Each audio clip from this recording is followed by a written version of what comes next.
Olá, tudo bem? O uso diário da maconha pode provocar em até 3 vezes o surgimento de psicoses.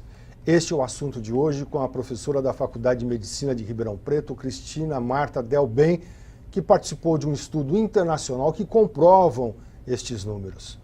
Professora, tudo bem? Tudo bem. Quer dizer que a maconha o uso diário da maconha provoca em até 3 vezes o surgimento de psicoses?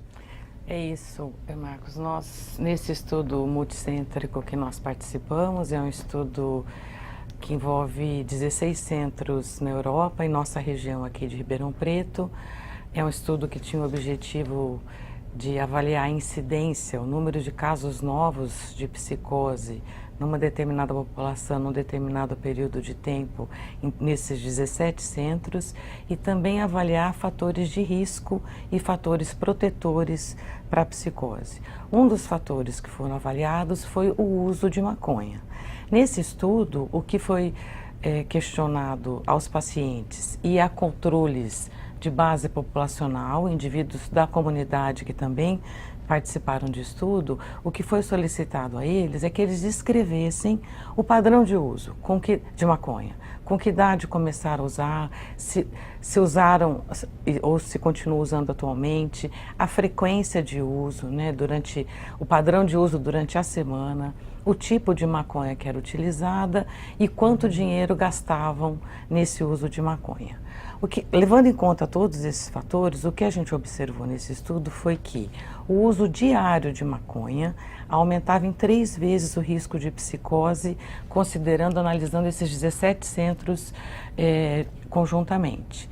E outro fator importante é que o tipo de maconha utilizado, ou seja, a maconha que tivesse um alto nível, um alto teor de THC, que é o princípio ativo da maconha, aumentava ainda mais esse risco.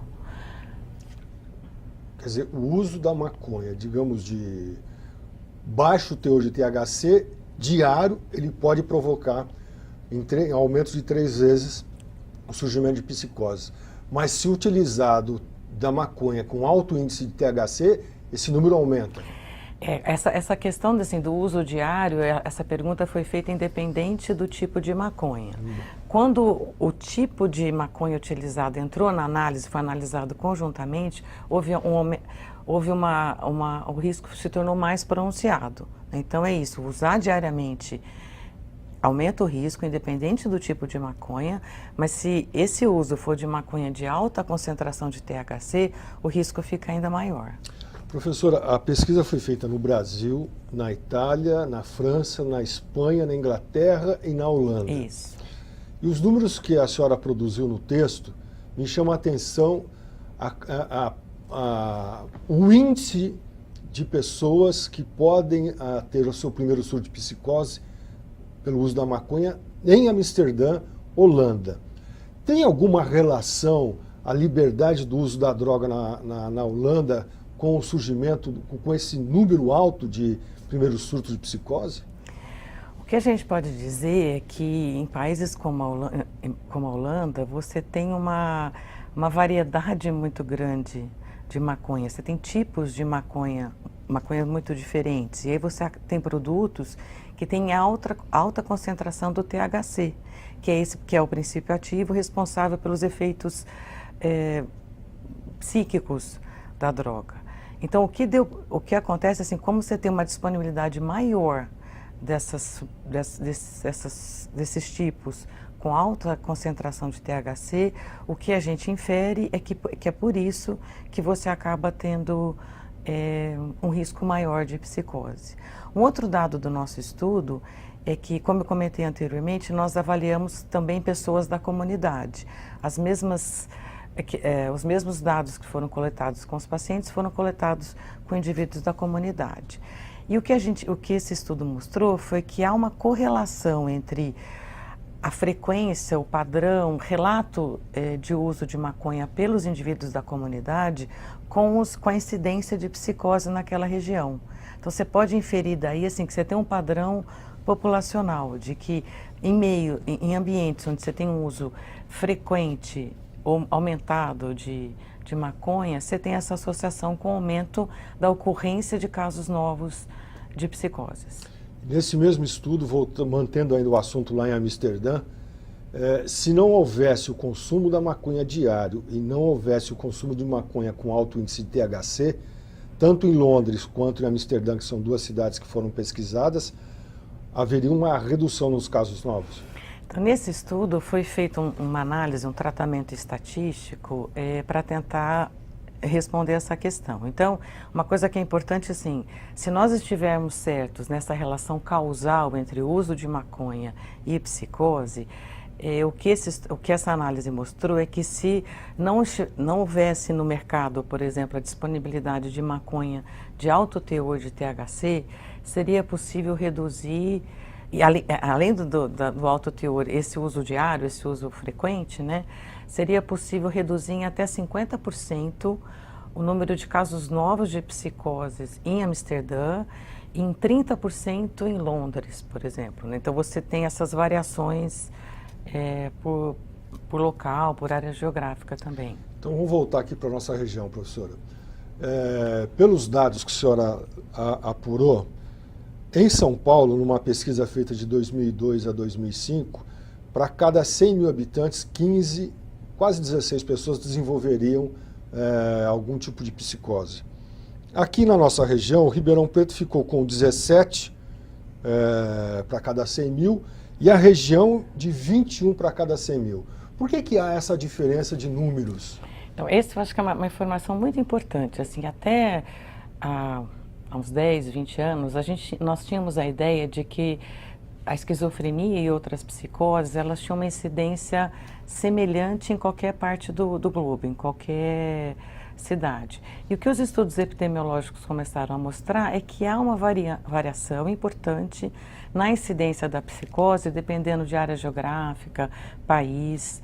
E provavelmente isso acontece porque você tem fatores ambientais diferentes atuando nessa incidência. Então, só para te dar um exemplo, nesse estudo multicêntrico, a incidência de psicose em Amsterdã foi de 61 para cada 100 mil habitantes, enquanto você tem cidades pequenas da Espanha, que essa incidência foi de 6. Então, além da maconha, tem outros fatores ambientais que provavelmente estão interferindo, contribuindo para a ocorrência desses casos. E o dado que nós temos na nossa região é muito interessante, nós estamos ainda tentando entendê-los melhor. Esse primeiro estudo, esse é um estudo preliminar, né, que a gente caracterizou da nossa região, e o que a gente viu foi que, como você comentou, que a incidência em Ribeirão Preto foi menor do que nas cidades vizinhas. A nossa hipótese, que isso ainda precisa ser melhor explorado, provavelmente isso tem alguma relação com indicadores socioeconômicos, né? De que Ribeirão seria uma cidade com melhores condições de vida, com outros, com padrão de estressores sociais menores do que a gente tem na nossa região. E é importante comentar que isso é diferente do que você vê em países desenvolvidos. Na Inglaterra, por exemplo, a incidência em cidades menores, como Nottingham, Bristol, Cambridge, é menor do que em Londres, que é uma grande metrópole. Então, a urbanicidade, viver em grandes cidades, é considerado como um risco para a psicose. E o que nós estamos vendo na nossa região é o contrário do que se vê em países desenvolvidos. Então, provavelmente tem alguma relação com esses indicadores, com privação social, alguma coisa assim. É coisa ainda para ser explorada. Professora, com base nesse resultado, mesmo que seja preliminar, o que é que pode ser aplicado em termos de política pública? Para onde a senhora acha que deve caminhar essa política? Olha, eu acho que a questão, por exemplo, eu acho que essa questão do uso de maconha, né, pegando esse exemplo, e aí nós vamos ter outros fatores ambientais. Nós, como médicos, assim, a nossa obrigação da evidência científica para que os diferentes setores da sociedade reflitam de uma maneira apropriada a respeito de tomadas de decisões em políticas públicas. Então, essa questão, por exemplo, de que o uso diário de maconha e maconha de alto teor de THC, que isso aumenta o risco de psicose, e não só de psicose, aumento de outros transtornos mentais também. Essa é uma questão que tem que ser levada em consideração quando nós fazemos discussões a respeito, por exemplo, da descriminalização da maconha, né?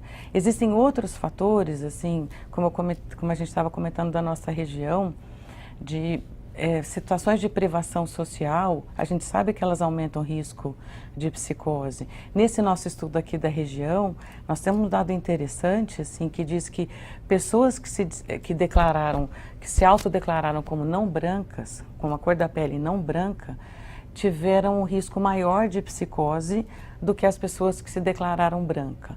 Então, provavelmente isso não tem a ver com a cor da pele em si, mas com as experiências sociais, com questões assim, com experiências de discriminação ou com menores oportunidades sociais que estão associadas com essa questão de cor da pele, por exemplo. Qual é o próximo passo desse estudo? Então, nesse estudo nós temos muitos dados colhidos, né? Como eu comentei anteriormente, assim, nós fizemos um levantamento grande a respeito de fatores de risco e fatores protetores. E também foram colhidos amostras de sangue desses pacientes para estudos genéticos. Então, tem várias frentes aí, né? O grupo é grande, então tem vários estudos caminhando de que a gente, para tentar entender melhor essa associação entre essa interação genético-ambiental na ocorrência dos transtornos psicóticos. Ok, eu conversei com a professora Cristina Marta Delben, professora da Faculdade de Medicina de Ribeirão Preto, ela e pesquisadores de outros 5 países, Inglaterra, França, Itália, Espanha, Holanda e o Brasil, realizaram um trabalho de 2012 a 2015.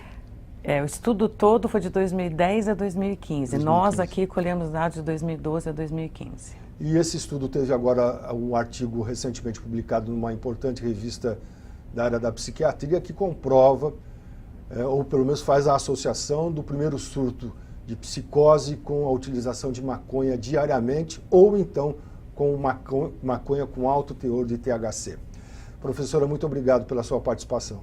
Eu que agradeço, foi um prazer estar aqui. Muito obrigada.